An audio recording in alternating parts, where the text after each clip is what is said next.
Hello, नमस्ते बच्चों।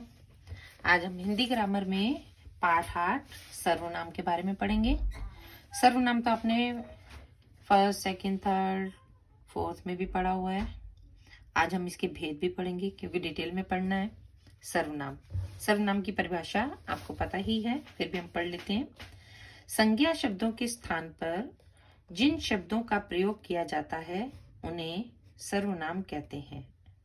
जैसे यह, वह, तुम, आप, तुमने, तुम्हारा, आपका, उनका, मैं, मेरा, उसे, मुझे आदि बहुत सारे शब्द हैं जो हम संज्ञा के स्थान पर प्रयोग करते हैं। जैसे हम किसी का नाम लेते हैं तो कहते हैं वह, उसने, उसे। तो ये सारे दिए गए हैं सर्वनाम शब्द। तो आप कुछ भी उदाहरण दे सकते हैं, तो कुछ उदाहरण याद कर लेने चाहिए जो हमें आसान लगते हैं।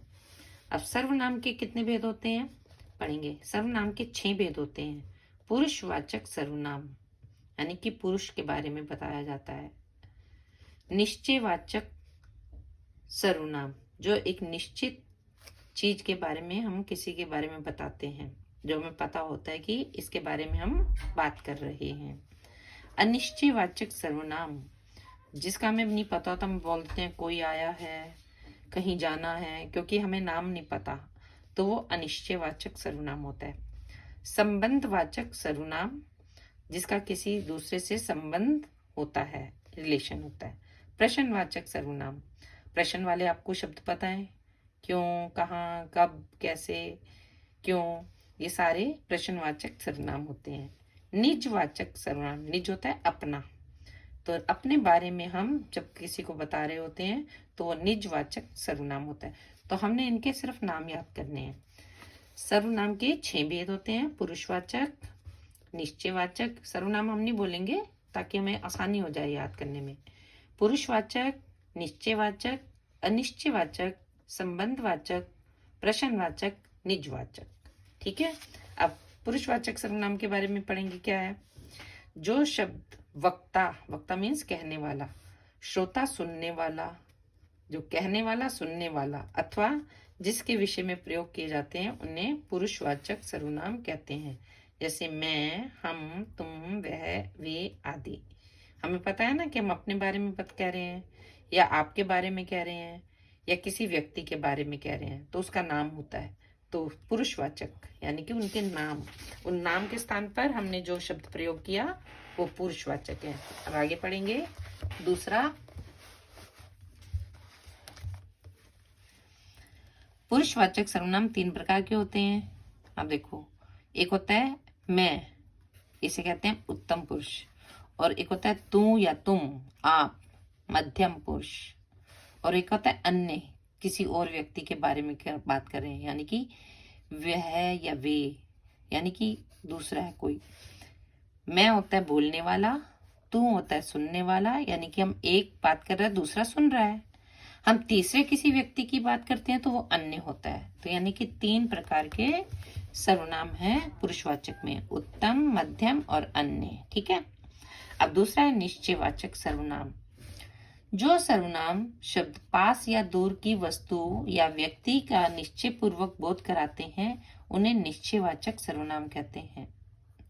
जैसे यह, वह, इसने, ये, वे, उस, यानी कि ये शब्द जो हम प्रयोग कर रहे हैं पता होता है कि हम किसके बारे में बोल रहे हैं। अब यह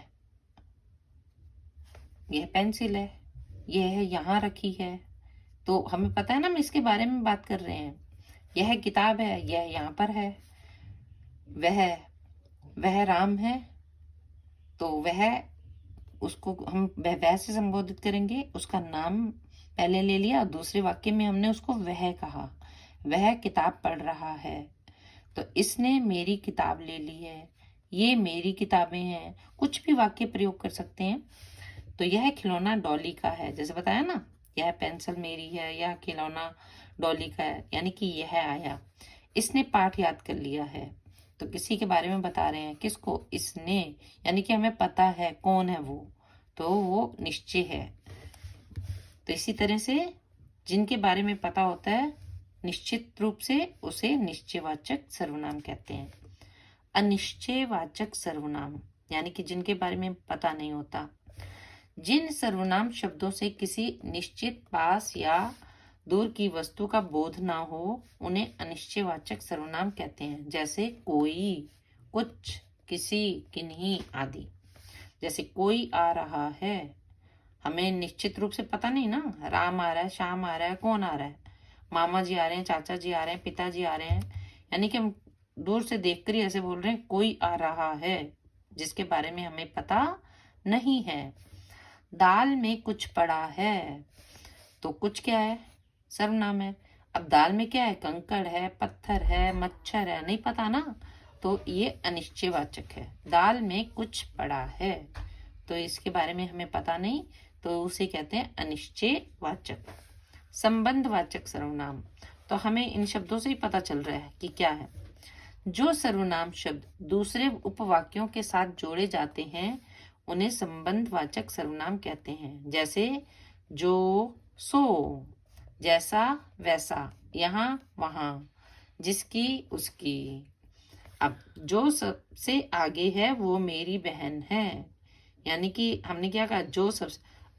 वो सबसे आगे है, तो पहले नहीं आएगा ना। जो सबसे आगे है वो मेरी बहन है, यानी कि हमने उसका संबंध बताया अपनी बहन से कि वो मेरी बहन है। कुछ भी लग सकती है, तो इसलिए जो, सो, जैसा, वैसा, जैसा करोगे वैसा फल पाओगे। मैं यहाँ नहीं गया, वहां गया था, तो हमने ऐसे शब्द प्रयोग किए। जहां चाहा वहां रहा, जहां हमारी इच्छा होती है हम वहां जाते हैं। जहां चाहा वहां रहा। अब अगला है प्रश्नवाचक। प्रश्नवाचक से पता चल गया ना, तो ये सारे शब्द हैं। जो सर्वनाम शब्द प्रश्न पूछने के लिए प्रयोग किए जाते हैं उन्हें प्रश्नवाचक सर्वनाम कहते हैं। जैसे क्या, क्यों, कैसे, कौन, किसे, किसने, कहाँ, किस लिए आदि। अब प्रश्न पूछा, तुम कहाँ रहते हो, तो यानी कि नाम तो नहीं लिया ना, सर्वनाम प्रयोग किया तुम। क्या वह गांव में रहता है, हमने पूछा क्या वह गांव में रहता है, तो ये प्रश्नवाचक सर्वनाम है। निजवाचक, जिन सर्वनाम का प्रयोग अपने के लिए किया जाता है उन्हें निजवाचक सर्वनाम कहते हैं। जैसे स्वयं, अपने आप ही, स्वयं ही आदि। अब इसका उदाहरण पढ़ेंगे। वह अपने आप आया और चला गया, यानी कि अपने आप, तो किसी के बारे में नहीं बताया, अपने बारे में बताया। अपना काम स्वयं करना चाहिए, यानी कि अपना काम हम खुद करें। तो इस तरह से ये निजवाचक सर्वनाम है। अब हम सर्वनाम के बारे में पढ़ेंगे, एक्सरसाइज करेंगे, तो इसमें ध्यान रखना है। किसने कहा कि कल मैच नहीं होगा, वाक्य में किसने है। किसने कौन सा है? प्रश्नवाचक है, निजवाचक या संबंधवाचक? किसने, ये प्रश्नवाचक है ना, तो यहाँ टिक करेंगे। जो मेहनत करेगा वो अवश्य सफल होगा, वाक्य में जो, वो है, तो इसका क्या मतलब है? संबंध। जो मेहनत करेगा वो अवश्य सफल होगा, तो संबंध है एक दूसरे से। गार्गी महान विदुषी थी, वाक्य में गार्गी शब्द है, तो ये क्या है? संज्ञा, सर्वनाम या विशेषण? नाम है, इसलिए वो संज्ञा है। बाहर दरवाजे पर कौन खड़ा है, वाक्य में रंगीन शब्द क्या है? कौन, तो ये प्रश्नवाचक है। मैं जा रहा हूं, वाक्य में कौन सा सर्वनाम है? तो मैं किसके बारे में बता रहे हैं? उत्तम, अपने बारे में, ये उत्तम पुरुष है। मध्यम पुरुष होता है जो दूसरे के बारे में बताते हैं, अन्य पुरुष तीसरे के बारे में, किसी अन्य व्यक्ति के बारे में। तो ये आपको करवा दिए। रिक्त स्थानों की पूर्ति उचित सर्वनाम से कीजिए, या आप अपने आप करेंगे क्योंकि ये आसान है। तो इसका अब हम एक्सरसाइज ये वाली करेंगे। प्रश्न मेन, ये सारे वाक्य के आगे सत्य और असत्य लिखना है। सत्य का मतलब होता है सही, असत्य का मतलब होता है गलत। संज्ञा के स्थान पर प्रयोग किए जाने वाले शब्द सर्वनाम कहलाते हैं। ये परिभाषा है ना, संज्ञा के स्थान पर प्रयोग किए जाने वाले शब्द सर्वनाम कहलाते हैं, यानी कि सत्य है। पुरुषवाचक सर्वनाम के 4 भेद होते हैं। असत्य यानी कि 3 होते हैं। जो सर्वनाम शब्द निश्चित वस्तु का बोध कराते हैं वे अनिश्चयवाचक सर्वनाम कहलाते हैं।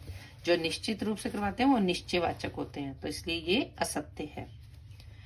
जिन शब्दों से प्रश्न पूछा जाए प्रश्नवाचक सर्वनाम कहलाते हैं सत्य, यानी कि प्रश्न पूछा गया प्रश्नवाचक हो गए।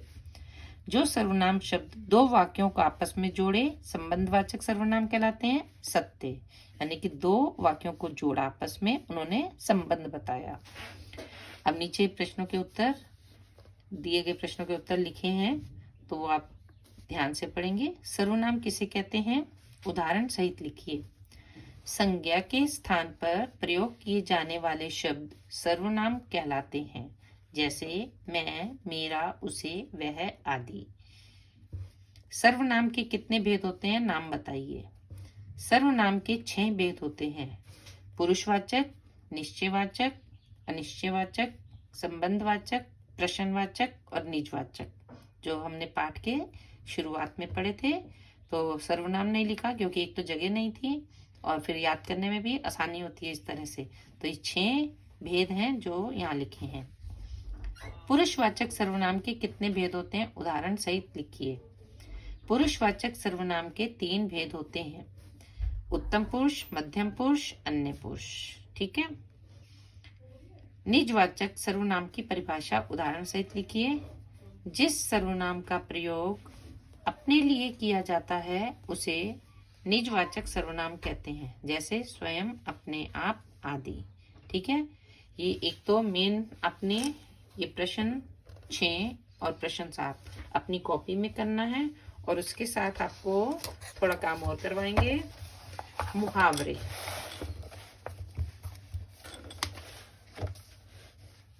क्योंकि हिंदी की ग्रामर के बुक का आपका बहुत सारा काम रह गया था, इसलिए अब 2-2 काम इकट्ठे करवा रहे हैं। आपके essay 1 में जो मुहावरे का था 1 से 13 तक सिलेबस में, तो आपको मैं आज करवा देती हूँ। तो आप इन्हें मुहावरों को ध्यान से समझिए और फिर अपनी कॉपी में भी लिखिए। मुहावरे के अर्थ भी लिखने हैं और उनके वाक्य भी बनाने हैं। अपना उल्लू सीधा करना, स्वार्थ सिद्ध करना, यानी कि अपना मतलब निकाल लेना। अब वाक्य आप अपनी इच्छा से कोई भी बना सकते हैं, मैं यहाँ लिखे हुए हैं, मैं नहीं पढ़ा रही, केवल इनके मुहावरों के अर्थ आपको बता रही हूँ। आकाश चूमना, बहुत ऊंचा उठना। हम आकाश को तो नहीं चूम सकते ना, जब हम बहुत ऊंचाई पे हो जाते हैं, यानी कि बहुत ऊंचे ऊंचे अच्छे अच्छे काम करते हैं, तो कहते हैं बहुत ऊंचा उठ गया है। तो आकाश चूमना, बहुत ऊंचा उठना। हमारा कद तो जितना है उतना ही रहेगा ना, अगर हम 5 या 6 फुट के हैं तो उतने ही रहेंगे, तो कैसे उठ सकते हैं, मेज पे खड़े हो गए। तो उसका मतलब यही होता है, आकाश चूमना, बहुत ऊंचा उठना। अपने पैरों पर कुल्हाड़ी मारना, कुल्हाड़ी तो पता है ना, जिससे लकड़ी काटी जाती है।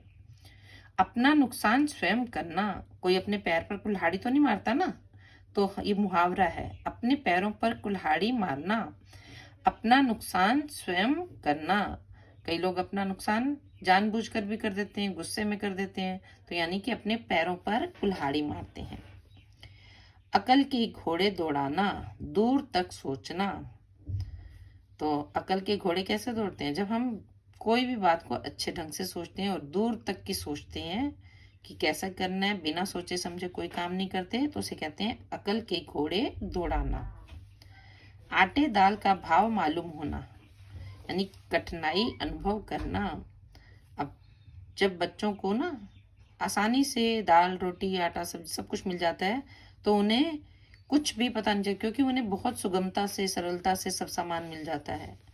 जब उन्हें खुद काम करना पड़ता है तो पता चलता है कितनी मेहनत करनी पड़ती है, तो उसे कहते हैं आटे दाल का भाव मालूम होना, यानी कि कठिनाई अनुभव करना। ईंट से ईंट बजाना, बुरा हाल कर देना।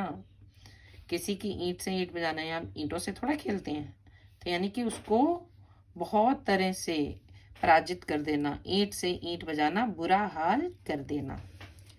एक आंख से देखना, अब हमारी आंखें तो 2 होती है ना, हम एक आंख से तो नहीं देखते ना किसी, एक आंख से देना है, यानी कि सबको समान दृष्टि से देखना, ऊंचा नीचा, छोटा बड़ा नहीं, यानी कि हम सबको एक समान देखते हैं, सबको समान दृष्टि से देखना। 1 और 1 11 होना, अब 1 और 1 तो 2 होते हैं, लेकिन जब हम लिखते हैं 1 और 1 तो 11 होता है, तो ये मुहावरा है, 1 और 1 ग्यारह होना यानी कि संगठित होना, इकट्ठे मिलकर रहना। अगला है काला अक्षर भैंस बराबर। अब कोई पढ़ा लिखा नहीं होता तो उसको नहीं पता कि क्या लिखा हुआ है, तो उसका मतलब है निरक्षर यानी कि बिना पढ़ाई के। काला अक्षर भैंस बराबर निरक्षर। काया पलट होना, परिवर्तन होना। काया का अर्थ होता है शरीर, पलट होना, हमारी शरीर थोड़ा बदल जाता है, तो हमारी काया पलट हो गई यानी कि परिवर्तन हो गया। अगर हम पहले शांत स्वभाव के थे और अब हम बहुत बातें करते हैं तो हमारे में परिवर्तन हो गया, और पहले बहुत बोलते थे अब शांत हो गए, यानी कि उसको कहते हैं काया पलट होना, एकदम बदल जाना यानी कि परिवर्तन होना। गले का हार होना। अब गले में हार जो होता है तो हमारे पास ही होता है ना, अच्छा लगता है, तो इसका मतलब है अत्यंत प्रिय होना। गले का हार होना, अत्यंत प्रिय होना। घाट घाट का पानी पीना। जगह जगह हम जाकर जो एक्सपीरियंस लेते हैं ना, तो उसको कहते हैं घाट घाट का पानी पीना, यानी कि बहुत अनुभव होना। हमने हर जगह काम किया हुआ है, हमें पता है, तो उसके बारे में अनुभव होता है, तो इसका मतलब यही होता है बहुत अनुभव होना। चैन की बंसी बजाना। अब बंसी का अर्थ क्या होता है? बांसुरी। हम बांसुरी बजाते हैं क्या सचमुच में? नहीं। आराम से रहना, चैन की बंसी बजाना, आराम से रहना। मैंने आप बच्चों को यहाँ तक करवा दिया, आपके इतने ही सिलेबस में थे 13 मुहावरे, तो आप बच्चे इन 13 मुहावरों के अर्थ लिखकर वाक्य भी अपनी कॉपी में लिखेंगे। चाहे आप यही वाक्य लिखें या अपने मन से बनाएं कोई अच्छे ढंग से वाक्य, तो ये दो काम आपने जरूर करने हैं, मुहावरे और सर्वनाम वाला पार्ट जो मैंने पढ़ा दिया उसके प्रश्न उत्तर भी। ठीक है बच्चों? Okay, bye.